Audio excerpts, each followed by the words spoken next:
ನಮಸ್ಕಾರ ಸ್ನೇಹಿತರೆ, ಇವತ್ತಿನ ಸುತ್ತು ಜಗತ್ತು ಸ್ವಲ್ಪ ವಿಶೇಷ. ಈ ಬಾರಿ ತವರಲ್ಲಿ ಶ್ರೀಲಂಕಾ ಜೊತೆ ಸೇರಿ ಜಂಟಿ ಆತಿಥ್ಯ ವಹಿಸಿರೋ ಮಹಿಳಾ ಏಕದಿನ ವರ್ಲ್ಡ್ ಕಪ್ನಲ್ಲಿ ಟೀಮ್ ಇಂಡಿಯಾ ಹೊಸ ಇತಿಹಾಸ ಸೃಷ್ಟಿ ಮಾಡಿದೆ.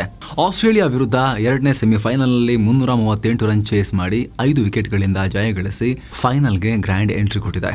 ಈ ಮೂಲಕ 7 ಏಕದಿನ ವಿಶ್ವಕಪ್ಗಳನ್ನು ಗೆದ್ದಿರೋ ಕಾಂಗರುಗಳನ್ನ ಸೆಮಿಫೈನಲ್ನಲ್ಲಿ ಸೋಲಿಸಿ ಕ್ರಿಕೆಟ್ ಜಗತ್ತಲ್ಲಿ ಹಲವು ದಾಖಲೆ ಬರೆದಿದೆ. ಮಹಿಳಾ ಕ್ರಿಕೆಟ್ ಅಂತ ಪದೇ ಪದೇ ಮೆನ್ಷನ್ ಮಾಡೋ ಅವಶ್ಯಕತೆ ಇಲ್ಲ ಅಂತ ಕಾಣುತ್ತೆ. ಕ್ರಿಕೆಟ್ ಅಷ್ಟೇ ಯಾರಿಗೂ ಕಮ್ಮಿ ಇಲ್ಲದಂತೆ ಆಡಿದ್ದಾರೆ. ಒಂದೊಂದು ಶಾರ್ಟ್ಸ್ ನೋಡಬೇಕಾಗಿತ್ತು ನಿನ್ನೆ ರೋಡ್ರಿಗಸ್ ಅವ್ರದ್ದು. ಹೀಗಾಗಿ ಈಗ ಚೊಚ್ಚಲ ವಿಶ್ವಕಪ್ ಗೆಲ್ಲೋ ನಿಟ್ಟಿನಲ್ಲಿ ಭಾರತ ದೊಡ್ಡ ಹೆಜ್ಜೆ ಇಟ್ಟಂತಾಗಿದೆ. ವರ್ಲ್ಡ್ ಕಪ್ ಫೈನಲ್ ಗೆಲ್ಲುತ್ತೋ ಇಲ್ವೋ ಅದು ಬೇರೆ ವಿಚಾರ. ಆದರೆ ಸೆಮಿಫೈನಲ್ನಲ್ಲಿ ಕಾಂಗರುಗಳನ್ನ ಹೊಡೆದ ಆಚೆಗಟ್ಟಿದ್ದಿದೆಯಲ್ಲ, ಅದು ಐತಿಹಾಸಿಕ. 2017ರ ವಿಶ್ವಕಪ್ ಸೆಮಿಫೈನಲ್ ನಂತರ ಇದೇ ಮೊದಲ ಬಾರಿಗೆ ಕಳೆದ ವಿಶ್ವಕಪ್ನ ಚಾಂಪಿಯನ್ ಆಸ್ಟ್ರೇಲಿಯಾವನ್ನ ಸೆಮೀಸ್ನಿಂದ ಹೊರದಬ್ಬಿದೆ ಭಾರತ. ಏಕದಿನ ಇತಿಹಾಸದಲ್ಲೇ ಅತಿದೊಡ್ಡ ರನ್ ಚೇಸ್ ಇದಾಗಿದೆ. ಪುರುಷ ಅಥವಾ ಮಹಿಳಾ ವಿಶ್ವಕಪ್ನ ನಾಕ್ಔಟ್ ಮ್ಯಾಚಲ್ಲಿ 300+ ಹಾಗೂ ಅದಕ್ಕೂ ಅಧಿಕ ಹೆಚ್ಚಿನ ರನ್ ಚೇಸ್ ಮಾಡಿದ ಕೀರ್ತಿಗೆ ಭಾರತದ ಈ ಯುವತಿಯರು ಪಾತ್ರರಾಗಿದ್ದಾರೆ. ಇನ್ನು ಈ ಟೂರ್ನಿಯಲ್ಲಿ ಸೋಲಿಲ್ಲದ ಸರದಾರನಾಗಿ 6 ಪಂದ್ಯ ಗೆದ್ದು ಸೆಮೀಸ್ಗೆ ಬಂದಿದ್ದ ಕಾಂಗರುಗಳಿಗೆ ಮೊದಲ ಬಾರಿ ಸೋಲಿನ ರುಚಿ ತೋರಿಸಿ ಟೂರ್ನಿಯಿಂದಲೇ ಕುಪ್ಪಳಿಸ್ತಾ ಹೊರ ಹೋಗೋ ಹಾಗೆ ಭಾರತದ ಯುವತಿಯರು ಮಾಡಿದ್ದಾರೆ. ಜೊತೆಗೆ ಈ ಗೆಲುವಿನೊಂದಿಗೆ 2005-2017ರ ಬಳಿಕ ಟೀಮ್ ಇಂಡಿಯಾ 3ನೇ ಬಾರಿ ಏಕದಿನ ಮಹಿಳಾ ವಿಶ್ವಕಪ್ ಫೈನಲ್ ಪ್ರವೇಶ ಮಾಡಿದೆ. ಈ ಮ್ಯಾಚಲ್ಲಿ 2 ತಂಡಗಳು ಸೇರಿ 679 ರನ್ ಚಚ್ಚಿದ್ರು. ಈ ಮಹಿಳಾ ವಿಶ್ವಕಪ್ ಟೂರ್ನಿಯ ಇತಿಹಾಸದಲ್ಲಿ ಪಂದ್ಯವೊಂದರ ಅತಿ ಹೆಚ್ಚು ರನ್ ಸ್ಕೋರ್ ಅನ್ನು ದಾಖಲೆ ಬರೆದಿದೆ. 22 ವರ್ಷದ ಆಸ್ಟ್ರೇಲಿಯನ್ ಓಪನರ್ ಫೋಬೆ ಲೆಚ್ಫೀಲ್ಡ್ ಮಹಿಳಾ ವರ್ಲ್ಡ್ ಕಪ್ ನಾಕ್ಔಟ್ ಮ್ಯಾಚ್ನಲ್ಲಿ ಸೆಂಚುರಿ ಬಾರಿಸಿದ ಅತಿ ಕಿರಿಯ ಆಟಗಾರ್ತಿ ಅನ್ನೋ ಸಾಧನೆ ಮಾಡಿದ್ರು. ಏನೋ ಭಾರತ ಇತಿಹಾಸ ನಿರ್ಮಿಸಿದ ಈ ಇಂಪಾರ್ಟೆಂಟ್ ಸೆಮಿಫೈನಲ್ ಮ್ಯಾಚ್ನ ಹೈಲೈಟ್ಸ್ ನೋಡೋದಾದ್ರೆ, ನವಿ ಮುಂಬೈನ DY ಪಾಟೀಲ್ ಸ್ಟೇಡಿಯಂನಲ್ಲಿ ನಡೆದ ಈ ಪಂದ್ಯದಲ್ಲಿ ಟಾಸ್ ಗೆದ್ದ ಆಸೀಸ್ ಮೊದಲು ಬ್ಯಾಟಿಂಗ್ ಮಾಡ್ತು 49.5 ಓವರ್ಗಳಲ್ಲಿ ಭರ್ಜರಿ 338 ರನ್ ಚಚ್ಚಿತು, ಆಲ್ಔಟ್ ಆಯಿತು. ಆಸ್ಟ್ರೇಲಿಯಾ ಪರ ಫೋಬೆ ಲೆಚ್ಫೀಲ್ಡ್ ಸೆಂಚುರಿ ಸಹಿತ 119 ರನ್ ಗಳಿಸಿ ಚೆನ್ನಾಗಿ ಆಡಿದ್ರು. ಅದು ಬಿಟ್ಟರೆ RCB ಟೀಮ್ನ ಸ್ಟಾರ್ ಆಟಗಾರ್ತಿ ಆಸ್ಟ್ರೇಲಿಯಾದ ಎಲಿಸ್ ಪೆರಿ 77 ರನ್ ಗಳಿಸಿ ಟಾರ್ಗೆಟ್ ಹೆಚ್ಚಳಕ್ಕೆ ಇಂಪಾರ್ಟೆಂಟ್ ಕಾಂಟ್ರಿಬ್ಯೂಷನ್ ಕೊಟ್ಟರು. ಈ ಬಿಗ್ ಟಾರ್ಗೆಟ್ ಸೈಕಲಾಜಿಕಲಿ ಚಾಲೆಂಜಿಂಗ್ ಹಾಗೂ ಟೈರಿಂಗ್ ಟಾರ್ಗೆಟ್ ನೋಡಿದ್ರೆ ಸುಸ್ತಾಗಬೇಕು ಅಂತ ಟಾರ್ಗೆಟ್ ಬೆನ್ನತ್ತಿದ ಭಾರತ ಆರಂಭದಲ್ಲಿ ಓಪನರ್ ಶಫಾಲಿ ವರ್ಮಾರ ವಿಕೆಟ್ ಕಳ್ಕೊಳ್ತು. 10 ರನ್ಗೆ ಔಟ್ ಆದ್ರು. ಪ್ರೆಷರ್ ಸಿಕ್ಕಾಪಟ್ಟೆ ಮೇಲಕ್ಕೆ ಹೋಯ್ತು. ಬಳಿಕ ಟೂರ್ನಿ ಉದ್ದಕ್ಕೂ ಚೆನ್ನಾಗಿ ಆಡ್ತಾ ಬಂದಿದ್ದ, ರನ್ ಮಷಿನ್ ತರ ಆಡ್ತಾ ಇದ್ದ ಸ್ಮೃತಿ ಮಂದಾನ ಕೂಡ ಜಾಸ್ತಿ ಹೊತ್ತಿರಲಿಲ್ಲ, ಔಟ್ ಆಗ್ಬಿಟ್ರು. 24 ರನ್ ಗಳಿಸಿ ಔಟ್ ಆಗ್ಬಿಟ್ರು. ಅಗೇನ್ ಪೂರ್ಣ ಪ್ರಮಾಣದಲ್ಲಿ ಭಾರತ ಒತ್ತಡಕ್ಕೊಳಗಾಯಿತು. ಆಗ ಜಮೈಮಾ ರೋಡ್ರಿಗಸ್ ಮತ್ತು ನಾಯಕಿ ಹರ್ಮನ್ ಪ್ರೀತ್ ಕೌರ್ ಆಸ್ಟ್ರೇಲಿಯಾವನ್ನ ಸರ್ವ ದಿಕ್ಕುಗಳಿಗೂ ಚೆಂಡಾಡಿದ್ರು. ಟಾರ್ಗೆಟ್ ಚೇಸ್ ಮಾಡೋಕೆ ಗಟ್ಟಿಯಾಗಿ ನಿಂತ್ಕೊಂಡ್ರು. ಆಸ್ಟ್ರೇಲಿಯಾದ ಸ್ಟ್ರಾಂಗ್ ಫೀಲ್ಡಿಂಗ್ ನಡುವೆನೋ ಇಬ್ರು 167 ರನ್ಗಳ ಪಾರ್ಟ್ನರ್ಶಿಪ್ ಕೊಟ್ರು. 89 ರನ್ ಗಳಿಸಿ ಚೆನ್ನಾಗಿ ಆಡ್ತಿದ್ದ ಹರ್ಮನ್ ಪ್ರೀತ್ ಅನಬೆಲ್ ಸದರ್ಲ್ಯಾಂಡ್ ಬೌಲಿಂಗ್ ನಲ್ಲಿ ಆಶ್ಲಿ ಗಾರ್ಡ್ನರ್ಗೆ ಕ್ಯಾಚ್ ಕೊಟ್ಟು ಔಟ್ ಆದ್ರು. ಬಳಿಕ ಬಂದ ದೀಪ್ತಿ ಶರ್ಮಾ ಕೂಡ 24 ರನ್ ಗಳಿಸಿ ಔಟ್ ಆದ್ರು. ನಂತರ ಸ್ಫೋಟಕ ಬ್ಯಾಟರ್ ರಿಚಾ ಘೋಷ್ ಕೂಡ 26 ರನ್ ಗಳಿಸುವಷ್ಟರಲ್ಲಿ ಕಿಮ್ ಗಾರ್ತ್ಗೆ ಕ್ಯಾಚ್ ಕೊಟ್ಟು ಪವಿಲಿಯನ್ ಸೇರ್ಕೊಂಡ್ರು. ಆದ್ರೆ ಇದೆಲ್ಲದರ ನಡುವೆ ಇನ್ನೊಂದ್ ಕಡೆ ಕ್ರೀಸ್ ನಲ್ಲಿ ಉಳ್ಕೊಂಡು ಭಾರತವನ್ನ ಗೆಲ್ಲಿಸ್ತೀನಿ ಅಂತ ಆಡ್ತಾ ಇದ್ದ ಜಮೈಮಾ ರೋಡ್ರಿಗಸ್ ಮಾತ್ರ ಹಿಡಿದ ಹಠ ಸಾಧಿಸೇ ಬಿಟ್ರು. 134 ಎಸೆತಗಳಲ್ಲಿ ಅಜೇಯ ಭರ್ಜರಿ 127 ರನ್ ಗಳಿಸಿ ಭಾರತದ ಗೆಲುವಿನ ಆಧಾರ ಸ್ತಂಭವಾಗಿ ಕೆಲಸ ಮಾಡಿದ್ರು. ಒಂದು ಶಾರ್ಟ್ಸ್ ನೋಡಬೇಕಾಗಿತ್ತು ಅವ್ರದ್ದು. ಸ್ಟೇಡಿಯಂ ಹುಚ್ಚೆದ್ದು ಕುಣಿತಾ ಇತ್ತು. ಅವರ ಸಹ ಆಟಗಾರ್ತಿಯರು ಕೂಡ ಏನ್ ಇನ್ನಿಂಗ್ಸ್ ಇದು ಅಂತ ಹೇಳಿ ಪುಳಕಗೊಳ್ತಾ ಇದ್ರು. ರಿಚಾ ನಂತರ ಬಂದ ಅಮನ್ಜೋತ್ ಕೌರ್ ಕೂಡ ಬೌಂಡರಿ ಬಾರಿಸುವ ಮೂಲಕ ಇನ್ನೂ 9 ಬಾಲ್ ಬಾಕಿ ಇರುವಾಗಲೇ ಭಾರತ 5 ವಿಕೆಟ್ ನಷ್ಟಕ್ಕೆ 341 ರನ್ ಗಳಿಸಿ ಐತಿಹಾಸಿಕ ಗೆಲುವನ್ನು ಗಳಿಸೋಕೆ ಕೊಡುಗೆ ಕೊಟ್ಟರು.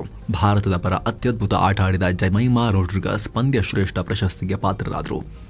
ಈ ವೇಳೆ ಪ್ರಶಸ್ತಿ ಸ್ವೀಕರಿಸುವಾಗ ಕಣ್ಣೀರು ಹಾಕಿದ ಜಮೈಮಾ, ಈ ಟೂರ್ನಿ ಆರಂಭದಲ್ಲಿ ನಾನು ಆತಂಕಕ್ಕೊಳಗಾಗಿದ್ದೆ. ನನ್ನ ತಾಯಿಗೆ ಕಾಲ್ ಮಾಡಿ ಅಳ್ತಾ ಇದ್ದೆ. ಕಷ್ಟದ ಟೈಮ್ನಲ್ಲಿ ಬೈಬಲ್ ಓದಿ ಅದರಿಂದ ಪ್ರೋತ್ಸಾಹ ಪಡ್ಕೊಂಡೆ. ಆದ್ರೀಗ ನನಗೆ ಖುಷಿಯಾಗಿ ನಾನು ಅಳ್ತಾ ಇದ್ದೀನಿ, ಆನಂದ ಬಾಷ್ಪ ಇದು ಅಂತ ಹೇಳಿದ್ರು. ಏನು ನವೆಂಬರ್ 2ನೇ ತಾರೀಕು ಇದೇ ನವಿ ಮುಂಬೈನಲ್ಲಿ ದಕ್ಷಿಣ ಆಫ್ರಿಕಾ ವಿರುದ್ಧ ಭಾರತ ಚಾಂಪಿಯನ್ ಪಟ್ಟಕ್ಕಾಗಿ ಹೋರಾಡುತ್ತೆ.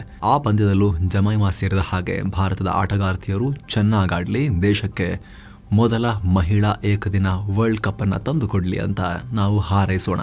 ಒಳ್ಳೆದಾಗಲಿ ನಮ್ಮ ಟೀಮ್ಗೆ. ಇನ್ನು ಸ್ನೇಹಿತರೆ, ಸಬ್ಸ್ಕ್ರೈಬ್ ಮಾಡದೇ ಇರೋ ವೀಕ್ಷಕರಲ್ಲಿ ಒಂದು ಕಳಕಳಿಯ ಮನವಿ ಏನು ಅಂದ್ರೆ, ನೀವು ದಯವಿಟ್ಟು ವಿಡಿಯೋ ಕೆಳಗಿರೋ ಸಬ್ಸ್ಕ್ರೈಬ್ ಬಟನ್ ಮೇಲೆ ಕ್ಲಿಕ್ ಮಾಡಿ, ಹಾಗೆ ಪಕ್ಕದ ಬೆಲ್ ಐಕಾನ್ ಮೇಲೆ ಕ್ಲಿಕ್ ಮಾಡಿ ನಿಮ್ಮ ಸಣ್ಣ ಬೆಂಬಲವನ್ನು ನೀಡಿ ಅನ್ನೋದು ನಿಮ್ಮಲ್ಲಿ ನಮ್ಮ ರಿಕ್ವೆಸ್ಟ್.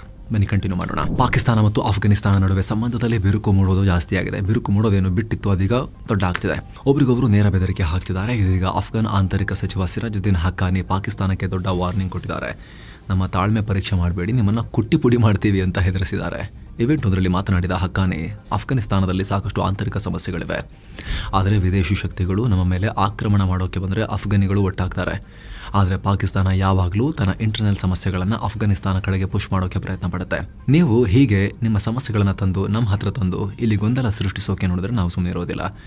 ಈ ತಪ್ಪು ಮಾಡಿದರೆ ನೀವು ಕೆಟ್ಟ ಪರಿಣಾಮವನ್ನು ಫೇಸ್ ಮಾಡಬೇಕಾಗತ್ತೆ ಅನ್ನೋ ವಾರ್ನಿಂಗ್ ಕೊಟ್ಟಿದ್ದಾರೆ. ಅಲ್ಲೇ ನಿಮ್ಮ ಸಮಸ್ಯೆಗಳನ್ನು ಬಗೆಹರಿಸ್ಕೊಳ್ಳಿ ಅಂತ ನಾವು ಪಾಕಿಸ್ತಾನಕ್ಕೆ ಸಾಕಷ್ಟು ಬಾರಿ ಹೇಳಿದ್ವಿ, ಆದರೆ ಕೇಳಲಿಲ್ಲ. ಯಾವುದೇ ರಾಷ್ಟ್ರವಾಗಲಿ ತನ್ನ ಆಂತರಿಕ ಸಮಸ್ಯೆಯನ್ನು ತಾನೇ ಸಾಲ್ವ್ ಮಾಡ್ಕೋಬೇಕು, ಬೇರೆ ರಾಷ್ಟ್ರ ಬಂದು ಸಾಲ್ವ್ ಮಾಡುತ್ತೆ ಅಂತ ಕಾಯ್ತಾ ಕೂರಬಾರ್ದು ಅಂತ ಪಾಕಿಸ್ತಾನಕ್ಕೆ ಒಂಥರ ಮೆಚೂರ್ ಆಗಿರೋ ಅಜ್ಜಂದರು ಮಕ್ಕಳಿಗೆ ಬುದ್ಧಿ ಹೇಳ್ತಾರಲ್ಲ, ಆ ರೀತಿ ತಾಲಿಬಾನ್ನವರು ಪಾಕಿಸ್ತಾನಕ್ಕೆ ಬುದ್ಧಿ ಹೇಳಿದ್ದಾರೆ. ಅಷ್ಟೇ ಅಲ್ಲ, ನಮ್ಮ ಬಳಿ ಲಾಂಗ್ ರೇಂಜ್ ಮಿಸೈಲ್ಸ್ ಅಥವಾ ಶಕ್ತಿಶಾಲಿ ಶಸ್ತ್ರಾಸ್ತ್ರಗಳಿಲ್ಲ, ಆದರೆ ನಮ್ಮ ದೃಢ ನಿಶ್ಚಯ ಇದೆಯಲ್ಲ, ನಮ್ಮ ಮೋಟಿವೇಶನ್ ಇದೆಯಲ್ಲ, ಅದು ತುಂಬ ಸ್ಟ್ರಾಂಗ್ ಇದೆ. ನಮ್ಮ ತಾಳ್ಮೆಯನ್ನು ಪುನಃ ಪರೀಕ್ಷೆ ಮಾಡಿದ್ರೆ ವಿನಾಶಕಾರಿ ಪ್ರತಿಕ್ರಿಯೆ ಕೊಡ್ತೀವಿ. ಪಾಕಿಸ್ತಾನ ಇದೇ ರೀತಿ ಪ್ರಚೋದನೆ ಕೊಡ್ತಾ ಇದ್ರೆ ಈ ಪ್ರದೇಶದ ಸ್ಟ್ರಕ್ಚರೇ ಚೇಂಜ್ ಆಗುತ್ತೆ. ಪಾಕ್ ನೋಡೋಕೆ ಮೊದಲಿನ ಥರ ಇರಲ್ಲ. ಇತ್ತ ಅಫ್ಘಾನಿಸ್ತಾನ ಕೂಡ ತಾನು ಕೊಟ್ಟ ಮಾತುಗಳನ್ನು ಮೀರಿ ನಡಿಬೇಕಾಗತ್ತೆ ಅನ್ನೋ ದೊಡ್ಡ ವಾರ್ನಿಂಗ್ ಕೊಟ್ಟಿದ್ದಾರೆ ಪಾಕಿಸ್ತಾನಕ್ಕೆ. ಇತ್ತ ಪಾಕ್ನ ರಕ್ಷಣಾ ಸಚಿವ ಖ್ವಾಜಾ ಆಸಿಫ್ ಮತ್ತೆ ತಾಲಿಬಾನಿಗಳಿಗೆ ಬೆದರಿಕೆ ಹಾಕೋದನ್ನು ಕಂಟಿನ್ಯೂ ಮಾಡಿದ್ದಾರೆ. ಪಾಕ್ನಲ್ಲಿ ದಾಳಿಗಳು ಮುಂದುವರೆದ್ರೆ ಅಫ್ಘಾನ್ ಪ್ರದೇಶದ ಒಳಗೆ ನಾವು ದಾಳಿಯನ್ನು ಕಂಟಿನ್ಯೂ ಮಾಡ್ತೀವಿ, ನುಗ್ಗಿ ಹೊಡಿತೀವಿ, ಡೀಪ್ ಇನ್ಸೈಡ್ ಅಫ್ಘಾನಿಸ್ತಾನ್ ಟಿಟಿಪಿಗಳನ್ನು ಬೇಟೆಯಾಡ್ತೀವಿ, ಒಳನುಸುಳುವಿಕೆಯನ್ನು ನಾವು ಸಹಿಸಲ್ಲ ಅನ್ನೋ ಹೇಳಿಕೆ ಕೊಟ್ಟಿದ್ದಾರೆ. ಅಲ್ಲದೆ ಅಫ್ಘಾನ್ ತಾಲಿಬಾನ್ ಟಿಟಿಪಿಗಳಿಗೆ ಆಶ್ರಯ ಕೊಡ್ತಾ ಇದೆ, ಅಫ್ಘಾನ್ ನೆಲವನ್ನು ಭಯೋತ್ಪಾದನೆಗೆ ಬಳಸಲಾಗ್ತಾ ಇದೆ ಅಂತ ಟರ್ಕಿ ಮತ್ತು ಕತರ್ನ ಮೀಡಿಯೇಟರ್ಗಳು ಕೂಡ ಒಪ್ಕೊಂಡಿದ್ದಾರೆ ಅಂತ ಖ್ವಾಜಾ ಆಸಿಫ್ ಹೇಳಿಕೆ ಕೊಟ್ಟಿದ್ದಾರೆ. ಇನ್ನೊಂದು ಕಡೆ ಪಾಕ್ ಸೇನೆ ಮತ್ತು ಟಿಟಿಪಿಗಳ ನಡುವೆ ತೆಹರಿಕೆ ತಾಲಿಬಾನ್ ಪಾಕಿಸ್ತಾನ ನಡುವೆ ಮತ್ತೆ ಹೊಡೆದಾಟ ಆಗಿದೆ. ಟಿಟಿಪಿಗಳ ದೊಡ್ಡ ತಲೆಯನ್ನು ಹೊಡೆದು ಹಾಕಿದೀವಿ ಅಂತ ಪಾಕ್ ಸೇನೆ ಹೇಳಿದೆ. ಟಿಟಿಪಿಗಳ ಉಪಮುಖ್ಯಸ್ಥ ಅಮ್ಜಾದ್ನನ್ನ ಮುಗಿಸಿದೀವಿ ಅಂತ ಪಾಕ್ ಸೇನೆಯ media wing inter services public relations ಮಾಹಿತಿ ನೀಡಿದೆ. ಗಡಿ ದಾಟಿ ಬಜೌರ್ ಜಿಲ್ಲೆಯ ಮೂಲಕ ಪಾಕ್ಗೆ ಟಿಟಿಪಿಗಳು ನುಸುಳ್ತಾ ಇದ್ರು. ಹೀಗಾಗಿ ಅಮ್ಜದ್ ಸೇರಿ 4 ಟಿಟಿಪಿಗಳನ್ನು ಹೊಡೆದು ಹಾಕಿದ್ದೀವಿ, ಒಳ ನುಸುಳುವಿಕೆ ಯತ್ನವನ್ನು ವಿಫಲಗೊಳಿಸಿದೀವಿ ಅಂತ ಹೇಳಿದ್ದಾರೆ. ಏನು ಈ ಯಶಸ್ವಿ ಕಾರ್ಯಾಚರಣೆ ನಡೆಸಿದ್ದೀರಿ ಅಂತ ಪಾಕ್ ಪ್ರಧಾನಿ ಶಹಬಾಜ್ ಶರೀಫ್ ಮತ್ತು ಅಧ್ಯಕ್ಷ ಆಸಿಫ್ ಅಲಿ ಜರ್ದಾರಿ ಪಾಕ್ ಸೇನೆಯನ್ನು ಹೊಗಳಿದ್ದಾರೆ. ಈ ಪರಸ್ಪರ ಬೆದರಿಕೆಗಳ ನಡುವೆ ಪಾಕಿಸ್ತಾನ ಮತ್ತು ಅಫ್ಘಾನಿಸ್ತಾನ ಕದನ ವಿರಾಮವನ್ನು ಹಾಗೆ ಮೇಂಟೈನ್ ಮಾಡೋಕೆ ಒಪ್ಕೊಂಡಿವೆ ಅಂತ ಟರ್ಕಿ ಅನೌನ್ಸ್ ಮಾಡಿದೆ. ಜೊತೆಗೆ ಪುನಃ ನವೆಂಬರ್ 6ನೇ ತಾರೀಕು 2 ರಾಷ್ಟ್ರಗಳ ನಡುವೆ ಮಾತುಕತೆ ಆರಂಭವಾಗುತ್ತೆ ಅಂತ ಹೇಳಿದೆ. ಟರ್ಕಿ ಮಧ್ಯಸ್ಥಿಕೆಯಲ್ಲಿ ಅಕ್ಟೋಬರ್ 25ರಿಂದ 30ನೇ ತಾರೀಕಿನ ತನಕ ಅಫ್ಘಾನಿಸ್ತಾನ್ ಮತ್ತು ಪಾಕಿಸ್ತಾನ ನಡುವೆ ಶಾಂತಿ ಮಾತುಕತೆ ನಡೆದಿದ್ವು, ಆದರೆ ಯಾವುದೇ ಪಾಸಿಟಿವ್ ರಿಸಲ್ಟ್ ಸಿಕ್ಕಿರಲಿಲ್ಲ. ಸದ್ಯ ಕದನ ವಿರಾಮ ಮುಂದುವರಿಸೋಕೆ ಒಪ್ಕೊಂಡಿದ್ದಾರೆ ಅನ್ನೋದನ್ನ ಟರ್ಕಿ ಹೇಳಿದೆ. ಇನ್ನು ಸ್ನೇಹಿತರೆ, ಒಂದು ಚಿಕ್ಕ ರಿಮೈಂಡರ್, ಮಸ್ತ್ ಮಗ ಪ್ರೀಮಿಯಂ ಮೆಂಬರ್ಶಿಪ್ ಶುರುವಾಗಿದೆ. ದಿನಕ್ಕೆ ₹1 ಕಮ್ಮಿ ದರದಲ್ಲಿ ನೀವು ಕೂಡ ಮೆಂಬರ್ ಆಗಬಹುದು. ಮೆಂಬರ್ಸ್ ಓನ್ಲಿ ಎಕ್ಸ್ಕ್ಲೂಸಿವ್ ವಿಡಿಯೋಸ್ ಅಲ್ಲಿ ಬರ್ತಾ ಇದೆ, ಲೈವ್ ಇಂಟರಾಕ್ಷನ್ ಕೂಡ ಕಾಲಕಾಲಕ್ಕೆಲ್ಲ ಸಿಗ್ತಾ ಇದೆ. ಆ ವಿಡಿಯೋಸ್ಗೆ ನಮ್ಮ ಕಡೆಯಿಂದ, ನಮ್ಮ ಚಾನಲ್ ಕಡೆಯಿಂದ ಹಾಕೋ ಯಾವುದೇ ಆಡ್ಸ್ ಕೂಡ ಇರೋದಿಲ್ಲ. ಜೊತೆಗೆ ನಿಮ್ಮ ಈ ಒಂದು ಮೆಂಬರ್ಶಿಪ್ ನಿಂದ ನಾವು ಇನ್ನೂ ಉತ್ತಮ ಗುಣಮಟ್ಟದಲ್ಲಿ ಕೆಲಸ ಮಾಡೋಕೆ ನಮಗೆ ಶಕ್ತಿ ಕೊಟ್ಟಂತಾಗುತ್ತೆ. ಆಂಡ್ರಾಯ್ಡ್ ಯೂಸರ್ಸ್ ಜಾಯಿನ್ ಬಟನ್ ಮೇಲೆ ಕ್ಲಿಕ್ ಮಾಡಬಹುದು. ಆಪಲ್ ಯೂಸರ್ಸ್ ಡಿಸ್ಕ್ರಿಪ್ಷನ್ ಮತ್ತು ಪಿನ್ ಮಾಡಿರೋ ಕಾಮೆಂಟ್ ಅನ್ನ ಚೆಕ್ ಮಾಡಿ. ಬನ್ನಿ ಈಗ ಸುತ್ತು ಜಗತ್ತನ್ನ ಕಂಟಿನ್ಯೂ ಮಾಡೋಣ. ಏನೋ ಬಲೂಚಿಸ್ತಾನ್ನಲ್ಲಿ ಪಾಕ್ ಸೇನೆ ದೊಡ್ಡ ಕಾರ್ಯಾಚರಣೆ ಮಾಡಿದ್ದಾಗಿ ಹೇಳ್ಕೊಂಡಿದೆ. ಗುಪ್ತಚರ ಮಾಹಿತಿ ಆಧರಿಸಿ ಕಾರ್ಯಾಚರಣೆ ನಡೆಸಿ ಬರೋಬ್ಬರಿ 18 ಉಗ್ರಗಾಮಿಗಳನ್ನ ಹೊಡೆದು ಹಾಕಿದ್ದೀವಿ ಅಂತ ಹೇಳಿದೆ. ಬಲೂಚಿಸ್ತಾನದ ಕ್ವೆಟಾ ಜಿಲ್ಲೆಯ ಚಿಲ್ತನ್ ಮೌಂಟೇನ್ ರೇಂಜ್ ಮತ್ತು ಬುಲೇದಾ ಪ್ರದೇಶಗಳಲ್ಲಿ ಆಪರೇಷನ್ ನಡೆಸಲಾಗಿದೆ. ಈ ವೇಳೆ ಭಾರಿ ಪ್ರಮಾಣದ ಶಸ್ತ್ರಾಸ್ತ್ರಗಳನ್ನು ಕೂಡ ವಶಕ್ಕೆ ಪಡೆದಿದ್ದೀವಿ ಅಂತ ಹೇಳಿದ್ದಾರೆ. ಇನ್ನು ಅಫ್ಘಾನ್ ನೆಲದಲ್ಲಿ ಪಾಕಿಸ್ತಾನದ ಐಎಸ್ ಪರವಾಗಿ ಕೆಲಸ ಮಾಡ್ತಾ ಇದ್ದ ವ್ಯಕ್ತಿ ತಾಲಿಬಾನ್ಗಳ ಕೈಗೆ ಸಿಕ್ಕಾಕೊಂಡಿದ್ದಾನೆ. ಅವನ ಕುರಿತಾದ ವಿಡಿಯೋವೊಂದನ್ನು ಕೂಡ ರಿಲೀಸ್ ಮಾಡಲಾಗಿದೆ ಅಫ್ಘಾನಿಸ್ತಾನ್ ಕಡೆಯಿಂದ. ಅದರಲ್ಲಿ ಆತ ಪಾಕ್ನ ಉಗ್ರ ಸಂಘಟನೆ ಜೈಷ್ನ ಗಡಿಯಾಚೆಗಿನ ಉಗ್ರ ಕೃತ್ಯಗಳನ್ನು ಬಯಲಿಗೆಳೆದಿದ್ದಾನೆ. ಆತ ಪೇಶಾವರದ ಮದ್ರಸಾ ಒಂದರಲ್ಲಿ ವಿದ್ಯಾರ್ಥಿಯಾಗಿದ್ದು ಅದಕ್ಕೆ ಜೈಶ್ ಜೊತೆ ಲಿಂಕ್ ಇತ್ತಂತೆ. ಅಲ್ಲಿ ಉಗ್ರ ಕೃತ್ಯಗಳಿಗೆ ಮೈಂಡ್ ವಾಶ್, ಬ್ರೈನ್ ವಾಶ್ ನಡೆಸಲಾಗ್ತಿತ್ತಂತೆ. ಅಲ್ಲದೆ ಕೆಲ ವ್ಯಕ್ತಿಗಳು ಬಂದು ಈತನನ್ನ ಬಲೂಚಿಸ್ತಾನದ ಗುಡ್ಡಗಾಡು ಪ್ರದೇಶಗಳಲ್ಲಿ ಗಡಿಯಾಚೆಗೆ ಉಗ್ರ ಕೃತ್ಯ ನಡೆಸೋಕೆ ಟ್ರೈನ್ ಮಾಡಿರುವುದನ್ನ ಬಾಯಿಬಿಟ್ಟಿದ್ದಾನೆ. ಅಫ್ಘಾನಿಸ್ತಾನದ ಒಳಗೆ ಕಾರ್ಯಾಚರಣೆ ನಡೆಸ್ತಾ ಇರೋ ಐಎಸ್ನ ಭಾಗವಾಗೋಕೆ ಈತನನ್ನ ಒತ್ತಾಯಪೂರ್ವಕವಾಗಿ ಕಳಿಸಿದ್ದಾರೆ ಅಂತ ಹೇಳಿದ್ದಾನೆ. ಈ ವಿಡಿಯೋ ಈಗ ರಿಲೀಸ್ ಆಗಿರೋದು ಇನ್ನೊಮ್ಮೆ ಪಾಕ್ನ ಉಗ್ರ ಕೃತ್ಯಗಳ ಸ್ಪಾನ್ಸರ್ಶಿಪ್ನ ಬುದ್ಧಿಯನ್ನ ಜಗಜ್ಜಾಹೀರು ಮಾಡಿದಂತಾಗಿದೆ. ಅಲ್ಲದೆ ಪಾಕ್ ಹೇಗೆ ವಿದ್ಯಾರ್ಥಿಗಳನ್ನ ಕೂಡ ಉಗ್ರ ಚಟುವಟಿಕೆಗಳಿಗೆ ಬ್ರೈನ್ ವಾಶ್ ಮಾಡಿ ಯೂಸ್ ಮಾಡ್ತಿದೆ ಅನ್ನೋದು ಸ್ಪಷ್ಟವಾಗಿದೆ. ಚೀನಾದಿಂದ ರೇರ್ ಅರ್ತ್ ಮ್ಯಾಗ್ನೆಟ್ಸ್ ರಫ್ತು ಮಾಡಿಕೊಳ್ಳೋ ಕುರಿತು ಕೇಂದ್ರ ಸರ್ಕಾರ ಮಹತ್ವದ ಮಾಹಿತಿ ನೀಡಿದೆ. ಭಾರತದ ಕೆಲ ಕಂಪನಿಗಳು ಈ ಪ್ರಕ್ರಿಯೆಯನ್ನ ಶುರು ಮಾಡಿವೆ. ರೇರ್ ಅರ್ತ್ ಮ್ಯಾಗ್ನೆಟ್ಸ್ ಆಮದು ಮಾಡಿಕೊಳ್ಳೋಕೆ ಚೀನಾದಿಂದ ಅಪ್ರೂವಲ್ ಪಡ್ಕೊಂಡಿವೆ. ವಾಹನ ಮತ್ತು ಎಲೆಕ್ಟ್ರಾನಿಕ್ ಇಂಡಸ್ಟ್ರಿಗಳಿಗೆ ಕಾಂಪೋನೆಂಟ್ ಸಪ್ಲೈ ಮಾಡೋ ಕಂಪನಿಗಳು ಈ ಲಿಸ್ಟ್ನಲ್ಲಿವೆ ಅಂತ ವಿದೇಶಾಂಗ ಇಲಾಖೆ ವಕ್ತಾರ ರಣಧೀರ್ ಜೈಸ್ವಾಲ್ ಹೇಳಿದ್ದಾರೆ. ಆದರೆ ಪರ್ಟಿಕ್ಯುಲರ್ ಆಗಿ ಕಂಪನಿಗಳ ಹೆಸರನ್ನ ಹೇಳಿಲ್ಲ. ಕಳೆದ ಏಪ್ರಿಲ್ 4ನೇ ತಾರೀಕು ಚೀನಾ ತನ್ನ ರೇರ್ ಅರ್ತ್ ಮೆಟೀರಿಯಲ್ಸ್ ಭಾರತಕ್ಕೆ ರಫ್ತು ಮಾಡೋ ನಿಟ್ಟಿನಲ್ಲಿ ಕೆಲ ಕಠಿಣ ನಿಯಮಗಳನ್ನು ಜಾರಿಗೊಳಿಸಿತ್ತು. ಚೋಕ್ ಪಾಯಿಂಟ್ಗಳನ್ನು ಕ್ರಿಯೇಟ್ ಮಾಡಿತ್ತು ಸಿಗದಿರೋ ರೀತಿಯಲ್ಲಿ. ನಮಗೆ ತಾನು ರಫ್ತು ಮಾಡೋ ಈ ಮೆಟೀರಿಯಲ್ಸ್ ಭಾರತ ಏನಕ್ಕೆ ಬಳಸುತ್ತೆ ಅನ್ನೋದ್ರ ಬಗ್ಗೆ ಗ್ಯಾರಂಟಿ ಕೊಡಬೇಕು. ಹಾಗೆ ರೀ ಎಕ್ಸ್ಪೋರ್ಟ್ ಮಾಡಬಾರ್ದು, ಅಂದ್ರೆ ಮುಖ್ಯವಾಗಿ ಅಮೆರಿಕನ್ ಕಂಪನಿಗಳಿಗೆ ನೀವು ಆಮೇಲೆ ಇಲ್ಲಿಂದ ಕಳಿಸಬಾರ್ದು ಅಂತೆಲ್ಲ ಒಂದಷ್ಟು ನಿಯಮಗಳನ್ನು ಹಾಕಿ ಉಸಿರುಗಡಿಸಿದ್ರು. ಈಗ ರೇರ್ ಅರ್ತ್ ಮೆಟೀರಿಯಲ್ಸ್ ಅನ್ನ ಭಾರತಕ್ಕೆ ಚೀನಾ ಸಪ್ಲೈ ಮಾಡ್ತಿದ್ಯಾ ಅಂತ ಕೇಳಿದಕ್ಕೆ ವಿದೇಶಾಂಗ ಇಲಾಖೆ ಈ ರೀತಿ ರಿಪ್ಲೈ ಮಾಡಿದೆ. ಇನ್ನು ಅಮೆರಿಕದಲ್ಲಿ ಕೆಲಸ ಮಾಡೋ ವಿದೇಶಿ ಕಾರ್ಮಿಕರಿಗೆ ಟ್ರಂಪ್ ಸರ್ಕಾರ ಬಿಗ್ ಶಾಕ್ ಕೊಟ್ಟಿದೆ. ವರ್ಕ್ ಪರ್ಮಿಟ್ ಆಟೋಮ್ಯಾಟಿಕಲಿ ರಿನ್ಯೂ ಆಗಲ್ಲ ಅಂತ ಹೇಳಿದೆ. ಈ ಹಿಂದೆ ಅಮೆರಿಕದಲ್ಲಿ ಕೆಲಸ ಮಾಡೋ ವಿದೇಶಿ ಕಾರ್ಮಿಕರು ತಮ್ಮ ವರ್ಕ್ ಪರ್ಮಿಟ್ ಅನ್ನ ಬೈ ಡಿಫಾಲ್ಟ್ ರಿನ್ಯೂವಲ್ ಮಾಡಿಸ್ಕೊಳ್ಳೋಕೆ ಅವಕಾಶ ಇತ್ತು.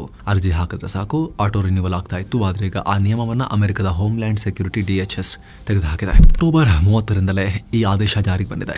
ವಿದೇಶಿ ಕಾರ್ಮಿಕರಿಗೆ ಉದ್ಯೋಗ ದೃಢೀಕರಣ ದಾಖಲೆಗಳನ್ನ ಎಂಪ್ಲಾಯ್ಮೆಂಟ್ ಅಥರೈಸೇಷನ್ ಡಾಕ್ಯುಮೆಂಟ್ಸ್ EADS ವಿಸ್ತರಿಸುವ ಮೊದಲು ಕಾರ್ಮಿಕರ ಸರಿಯಾದ ತಪಾಸಣೆ ಮತ್ತು ಪರಿಶೀಲನೆ ಅಗತ್ಯವಾಗಿದೆ. ಹೀಗಾಗಿ ಈ ಕ್ರಮ ಕೈಗೊಳ್ಳಲಾಗಿದೆ ಅಂತ ಹೇಳಿದೆ. ಅಂದಹಾಗೆ ಅಮೆರಿಕದಲ್ಲಿ ಪ್ರತಿ ವರ್ಷ ಸುಮಾರು 4.5 ಲಕ್ಷ ಜನ EAD ವಿಸ್ತರಣೆಗಾಗಿ ಅರ್ಜಿ ಹಾಕ್ತಾರೆ. ಈ ಪೈಕಿ ಟ್ರಂಪ್ ಸರ್ಕಾರ ಪ್ರತಿ ತಿಂಗಳು 49,000 ಅರ್ಜಿಗಳಿಗೆ ಅಪ್ರೂವಲ್ ಕೊಡ್ತಿತ್ತು. ಆದ್ರೆ ಈಗ ಈ ಅರ್ಜಿ ಪರಿಶೀಲನೆ ಡೀಟೇಲ್ ಆಗಿ ನಡೆಯುತ್ತೆ, ಆಟೋಮ್ಯಾಟಿಕಲಿ ಆಗಲ್ಲ. ಹೀಗಾಗಿ H-1B ವೀಸಾ ಪಡ್ಕೊಂಡು ಅಮೆರಿಕದಲ್ಲಿ ಜಾಬ್ ಮಾಡ್ತಿರೋ ಸಾವಿರಾರು ಭಾರತೀಯ ಕಾರ್ಮಿಕರು ಮತ್ತು ಉದ್ಯೋಗಸ್ಥರ ಕುಟುಂಬಸ್ಥರ ಮೇಲೆ ಹಾಗೂ ಭಾರತೀಯ ವಿದ್ಯಾರ್ಥಿಗಳ ಮೇಲೆ ಈ ಬದಲಾವಣೆ ಪರಿಣಾಮ ಬೀರುತ್ತೆ. ಅಮೆರಿಕ ಉಪಾಧ್ಯಕ್ಷ JD ವಾನ್ಸ್ ವಿವಾದಾಸ್ಪದ ಹೇಳಿಕೆ ಕೊಟ್ಟಿದ್ದಾರೆ. ತಮ್ಮ ಪತ್ನಿ ಉಷಾ ಅವರು ಮುಂದೊಂದು ದಿನ ಕ್ರಿಶ್ಚಿಯನ್ ಧರ್ಮಕ್ಕೆ ಮತಾಂತರವಾಗ್ತಾರೆ ಅಂತ ನಾನು ಅಂದುಕೊಂಡಿದ್ದೀನಿ ಅಂತ ಹೇಳಿದ್ದಾರೆ. ಇವೆಂಟ್ ಒಂದರಲ್ಲಿ ಮಾತನಾಡಿದ ವಾನ್ಸ್, ಸ್ವತಃ ನಾನೇ ಈ ಹಿಂದೆ ಕ್ರಿಶ್ಚಿಯಾನಿಟಿಯನ್ನು ಫಾಲೋ ಮಾಡ್ತಿರ್ಲಿಲ್ಲ. ನಾನೊಬ್ಬ ಅಗ್ನಾಸ್ಟಿಕ್, ಅಂದ್ರೆ ಅಜ್ಞಾಯಿತವಾದಿ, ಅಂದ್ರೆ ದೇವರ ಅಸ್ತಿತ್ವದ ಬಗ್ಗೆ ಇದಾರೋ ಇದು ನನಗೆ ಗೊತ್ತಿಲ್ಲ, ಇದ್ರೂ ಇರ್ಬೋದು ಇಲ್ಲದೇನೂ ಇರ್ಬೋದು, ನನಗೆ ಗೊತ್ತಿಲ್ಲ ಅದ್ರ ಬಗ್ಗೆ ಅನ್ನೋ ಮೈಂಡ್ ಸೆಟ್ ಹೊಂದಿರೋನು. ಆ ರೀತಿಯಾಗಿದೆ. ಆ ಸಂದರ್ಭದಲ್ಲಿ ಕ್ರಿಶ್ಚಿಯಾನಿಟಿ ಪಾಲಿಸೋಕೆ ಉಷಾ ನೆರವಾಗಿದ್ರು. ನನ್ನ ಸ್ಪಿರಿಚುವಲ್ ಜರ್ನಿಗೆ ನನ್ನ ಪತ್ನಿಯ ಕೊಡುಗೆ ಸಾಕಷ್ಟಿದೆ. ಆಕೆ ಒಬ್ಬ ಹಿಂದೂ, ಆದರೂ ಕೂಡ ನಾನು ನನ್ನ ಧರ್ಮದಲ್ಲಿ ನಂಬಿಕೆ ಇಡೋಕೆ ಎಲ್ಲ ರೀತಿಯಲ್ಲೂ ಸಪೋರ್ಟ್ ಮಾಡಿ ಪ್ರೋತ್ಸಾಹಿಸಿದ್ರು. ಮುಂದಿನ ದಿನಗಳಲ್ಲಿ ಆಕೆ ಕೂಡ ಕ್ರಿಶ್ಚಿಯಾನಿಟಿ ಫಾಲೋ ಮಾಡಬಹುದು ಅನ್ನೋ ನಂಬಿಕೆ ನನಗಿದೆ. ಸಾಕಷ್ಟು ಬಾರಿ ನಾವಿಬ್ಬರು ಸೇರಿ ಚರ್ಚ್ಗೆ ಭೇಟಿ ಕೊಡ್ತೀವಿ. ನಮ್ಮ ಮಕ್ಕಳನ್ನ ಕ್ರಿಶ್ಚಿಯನ್ ಧರ್ಮದಲ್ಲೇ ಬೆಳೆಸೋಕೆ ಒಪ್ಪಿದ್ದೇವೆ. ಆದರೆ ಆಕೆ ಇದಕ್ಕೆ ಒಪ್ಪಿಕೊಳ್ಳದಿದ್ರೂ ನನಗೇನು ಸಮಸ್ಯೆ ಇಲ್ಲ. ನಾವಿಬ್ಬರು ಮ್ಯೂಚುವಲ್ ರೆಸ್ಪೆಕ್ಟ್ನಲ್ಲಿ ಜೀವನ ನಡೆಸ್ತಾ ಇದ್ದೀವಿ ಅನ್ನೋ ಹೇಳಿಕೆ ಕೊಟ್ಟಿದ್ದಾರೆ. ಮಿಸಿಸಿಪಿ ಯೂನಿವರ್ಸಿಟಿಯಲ್ಲಿ ಪತ್ರಕರ್ತರೊಬ್ಬರು ಕೇಳಿದ ಪ್ರಶ್ನೆಗೆ JD ವಾನ್ಸ್ ಈ ರೀತಿ ಉತ್ತರಿಸಿದ್ದಾರೆ. ಸಾಕಷ್ಟು ಟೀಕೆ ವ್ಯಕ್ತ ಆಗ್ತಿದ್ದಕ್ಕೀಗ ನೀವು ಹೇಗೆ ಪತ್ನಿಯನ್ನು ಫೋರ್ಸ್ ಮಾಡ್ತಾ ಇದ್ದಾರೆ, ಅದು ಕೂಡ ಅಮೆರಿಕದಂತಹ ರಾಷ್ಟ್ರದಲ್ಲಿ ಉಪಾಧ್ಯಕ್ಷರಾಗಿರುವಂಥವರು ಈ ರೀತಿ ಮಾತನಾಡೋದು ಸರಿನಾ? ಪತಿಯ ಧರ್ಮವನ್ನೇ ಪತ್ನಿ ಕೂಡ ಫಾಲೋ ಮಾಡಬಹುದು ಅಂತ ಹೇಳಿ ಆ ಥರ ಇನ್ಫ್ಲೂಯೆನ್ಸ್ ಮಾಡೋದು ಸರಿನಾ ಅನ್ನೋ ರೀತಿ ಪ್ರಶ್ನೆ ಕೇಳಲಾಗ್ತಿದೆ. ಹಜ್ ಯಾತ್ರೆ ಕೈಗೊಳ್ಳೋ ಯಾತ್ರಿಕರ ಉಮ್ರಾ ವೀಸಾ ಸಿಸ್ಟಮ್ನಲ್ಲಿ ಸೌದಿ ಅರೇಬಿಯಾ ಸರ್ಕಾರ ಮಹತ್ವದ ಬದಲಾವಣೆ ಮಾಡಿದೆ. ವಿದೇಶಿ ಯಾತ್ರಿಕರು ವೀಸಾಗೆ ಅಪ್ರೂವಲ್ ಪಡೆದ ದಿನಾಂಕದಿಂದ ಮುಂದಿನ 3 ತಿಂಗಳವರೆಗೆ ಸೌದಿ ಅರೇಬಿಯಾ ಪ್ರವೇಶಿಸೋಕೆ ಅವಕಾಶ ಕೊಡಲಾಗಿತ್ತು. ಆದರೆ ಈಗ ಆ ಅವಧಿಯನ್ನು 30 ದಿನಗಳಿಗೆ ಕಡಿತಗೊಳಿಸಲಾಗಿದೆ. ವಿದೇಶಿ ಯಾತ್ರಿಕರು ವೀಸಾ ಪಡ್ಕೊಂಡು 1 ತಿಂಗಳ ಒಳಗೆ ಸೌದಿಗೆ ಹೋಗದೇ ಇದ್ರೆ ಆಟೋಮ್ಯಾಟಿಕಲಿ ಆ ವೀಸಾ ರದ್ದಾಗಲಿವೆ ಅಂತ ಸೌದಿ ಅರೇಬಿಯಾದ ಹಜ್ ಮತ್ತು ಉಮ್ರಾ ಸಚಿವಾಲಯ ಘೋಷಿಸಿದೆ. ಹಜ್ ಯಾತ್ರೆ ವೇಳೆ ಸೌದಿಯಲ್ಲಿ ಕ್ರೌಡ್ ಮ್ಯಾನೇಜ್ಮೆಂಟ್ ಅನ್ನ ಸರಿಯಾಗಿ ಮಾಡೋ ನಿಟ್ಟಿನಲ್ಲಿ ಅಲ್ಲಿನ ಸರ್ಕಾರ ಈ ಕ್ರಮ ತಗೊಂಡಿದೆಯಂತೆ. ಇನ್ನು ಬ್ರಿಟನ್ನ ಪವರ್ಲೆಸ್ ರಾಜಮನೆತನ, ಬ್ರಿಟಿಷ್ ರಾಜಮನೆತನ, ಅದರ ಒಳಗಡೆ ದೊಡ್ಡ ಬೆಳವಣಿಗೆಯಾಗಿದೆ. ಅವರಿಗೆ ಟೈಟಲ್ಗಳ ಬಗ್ಗೆ ಜಾಸ್ತಿ ತಲೆ ಕೆಡಿಸ್ಕೊಂಡಿದ್ದಾರೆ. ಪವರ್ ಅಂತೂ ಇಲ್ಲ, ಸುಮ್ಮನೆ ಹೆಸರಿಗೆ ಮಾತ್ರ ಒಂದು ರೆಸ್ಪೆಕ್ಟು. ಕೂತ್ಕೊಂಡು ಬರೀ ಡಿಸ್ಕಸ್ ಮಾಡೋದು, ಟೈಟಲ್ಲು, ರಾಜಮರ್ಯಾದೆ, ಅವುಗಳ ಬಗ್ಗೆ ವ್ಯವಹಾರ ಇವ್ರದ್ದು. ಕಿಂಗ್ ಚಾರ್ಲ್ಸ್ III ಏನು ಮಾಡಿದ್ದಾರೆ, ತಮ್ಮ ಸಹೋದರ ಪ್ರಿನ್ಸ್ ಆಂಡ್ರೂಗೆ ಕೊಡಲಾಗಿದ್ದ ಎಲ್ಲ ರಾಯಲ್ ಟೈಟಲ್ಸ್ಗೆ, ಗೌರವಗಳಿಗೆ ಈಗ ಬ್ರೇಕ್ ಹಾಕಿದ್ದಾರೆ. ವಿಂಡ್ಸರ್ನಲ್ಲಿರೋ ತಮ್ಮ ನಿವಾಸದಿಂದಲೂ ಅವ್ರನ್ನ ಹೊರ ಹಾಕಿದ್ದಾರೆ. ಇನ್ನು ಮುಂದೆ ಅವ್ರನ್ನ ಪ್ರಿನ್ಸ್ ಆಂಡ್ರೂ ಅಂತ ಕರಿಬಾರ್ದು, ಬದಲಿಗೆ just Andrew Mount baton Windsor ಅಂತ ಕರೆಯಲಾಗುತ್ತೆ ಅಂತ ಒಂಚೂರು ಚೇಂಜಸ್ ಮಾಡಿದ್ದಾರೆ ಟೈಟಲ್ನಲ್ಲಿ. ಬಕಿಂಗ್ಹಮ್ ಪ್ಯಾಲೇಸ್ ಹೇಳಿಕೆ ರಿಲೀಸ್ ಮಾಡಿದೆ. ಅಂದಹಾಗೆ ಪ್ರಿನ್ಸ್ ಆಂಡ್ರೂ ತಮ್ಮ ಮೇಲೆ ಲೈಂಗಿಕ ದೌರ್ಜನ್ಯ ಎಸಗಿದ್ರು ಅಂತ ಹೇಳಿ ಎಪ್ಸ್ಟೀನ್ ಹಗರಣದಲ್ಲಿ ಸಿಲುಕಿದ್ದ ಸಂತ್ರಸ್ತೆ ವರ್ಜಿನಿಯಾ ರಾಬರ್ಟ್ಸ್ ಜೆಫ್ರಿ ಅನ್ನೋರು 2021ರಲ್ಲಿ ಆರೋಪ ಮಾಡಿದ್ರು. ಇದು ಕೋರ್ಟ್ವರೆಗೂ ಹೋಗಿ ಆಮೇಲೆ ಪ್ರಿನ್ಸ್ ಆಂಡ್ರೂ ಇದನ್ನು ಸೆಟಲ್ ಕೂಡ ಮಾಡಿದರು. ಆದರೆ ಇದೇ ವರ್ಷ ವರ್ಜಿನಿಯಾ ರಾಬರ್ಟ್ಸ್ ನಿಧನರಾಗಿದ್ದಾರೆ. ಈಗ ಅವರ ಬುಕ್ ಒಂದು ರಿಲೀಸ್ ಆಗಿತ್ತು. ಅದಾದಮೇಲೆ ಮತ್ತೆ ಪ್ರಿನ್ಸ್ ಆಂಡ್ರೂ ಮತ್ತು ಬ್ರಿಟನ್ ರಾಜಮನೆತನದ ವಿರುದ್ಧ ಸಾಕಷ್ಟು ಟೀಕೆಗಳು ವ್ಯಕ್ತವಾದವು. ತುಂಬ ಒತ್ತಡ ಬೀಳೋಕೆ ಶುರುವಾಯಿತು. ಇದರ ಬೆನ್ನಲ್ಲೇ ಕಿಂಗ್ ಚಾರ್ಲ್ಸ್ ಈ ನಿರ್ಧಾರ ಮಾಡಿದ್ದಾರೆ. ಆರಂಭದಲ್ಲಿ ಹೇಳಿದಾಗೆ ಬಹಳ ಈಗ ಇವರಿಗೆ ಪವರ್ಸ್ ಏನಿಲ್ಲ, ಬೇಸಿಕಲಿ ಪವರ್ಸ್ ಇಲ್ಲ, ಹೆಸರಿಗೆ ಮಾತ್ರ ರಾಜರಾಗಿ ಉಳ್ಕೊಂಡಿದ್ದಾರೆ. ಒಂಥರ ಸೆರೆಮೋನಿಯಲ್ ಡೆಕೋರೇಷನ್ ಥರ ಇವರಲ್ಲಿ. ಆ ರೋಲ್ಗೆ, ಆ ಡೆಕೋರೇಷನ್ಗೆ ಇಷ್ಟೆಲ್ಲ ಇವರಿಗೆ ಸರ್ಕಾರದಿಂದ ದುಡ್ಡು ಕೊಡಬೇಕಾ, ಟೈಟಲ್ ಎಲ್ಲ ಬೇಕಾ ಇವರಿಗೆ, ಈಗಿನ ಕಾಲದಲ್ಲೂ ಬೇಕಾ ಅಂತ ಬ್ರಿಟಿಷ್ ಜನರೇ ಪ್ರಶ್ನೆ ಮಾಡಿದ್ದಾರೆ. ಹಲವಾರು ಬ್ರಿಟನ್ನ ಸರ್ವೆಗಳಲ್ಲೇ ಮೆಜಾರಿಟಿ ಜನ, ಅರ್ಧಕ್ಕಿಂತ ಹೆಚ್ಚಿನ ಜನ ಕೆಲವೊಂದು ಸರ್ವೆಗಳಲ್ಲಂತೂ ಇವ್ರು ಬೇಡ, ಇವರು ಸಿಸ್ಟಮ್ ತೆಗೆದು ಹಾಕೋಣ, ಇನ್ನೂ ಕಟ್ ಮಾಡೋಣ ಇವರಿಗೆಲ್ಲ ಸರ್ಕಾರದಿಂದ ಕೊಡೋ ಫಂಡಿಂಗನ್ನು, ಯಾಕೆ ಬಿಳಿಯಾನಗಳನ್ನು ಯಾಕೆ ಸಾಕಬೇಕು ಅನ್ನೋ ರೀತಿಯಲ್ಲಿ ಆಕ್ರೋಶ ವ್ಯಕ್ತಪಡಿಸ್ತಾ ಇದ್ದಾರೆ. ಆದರೂ ಕೂಡ ಒಂದು ಪರಂಪರೆ ಅಂತ ಉಳಿಸ್ಕೊಂಡು ಹೋಗ್ತಿದ್ದಾರೆ ಅಷ್ಟೇ ಇವ್ರನ್ನ ಅಲ್ಲಿ. ಏನೋ ಬ್ರೆಜಿಲ್ ಪೊಲೀಸರು ಮಾದಕ ವಸ್ತು ಗ್ಯಾಂಗ್ಗಳ ವಿರುದ್ಧ ರಯೋ ಡಿ ಜನೈರೋದಲ್ಲಿ ಕಾರ್ಯಾಚರಣೆ ನಡೆಸ್ತಾ ಇದ್ದಾರಲ್ಲ, ಈ ಹಿಂದಿನ ಸುದ್ದಿ ಜಗತ್ತಲ್ಲೂ ಕೂಡ ಮಾಹಿತಿ ಕೊಟ್ಟಿದ್ವಿ. 132 ಮಂದಿ ಮೃತಪಟ್ಟಿದ್ರು. ಇದಕ್ಕೆ ಬ್ರೆಜಿಲ್ನಲ್ಲಿ ತೀವ್ರ ಆಕ್ರೋಶ ವ್ಯಕ್ತವಾಗಿದೆ. ಜನ ಬೀದಿಗಿಳಿದು ಬೃಹತ್ ಪ್ರತಿಭಟನೆ ಮಾಡಿದ್ದಾರೆ.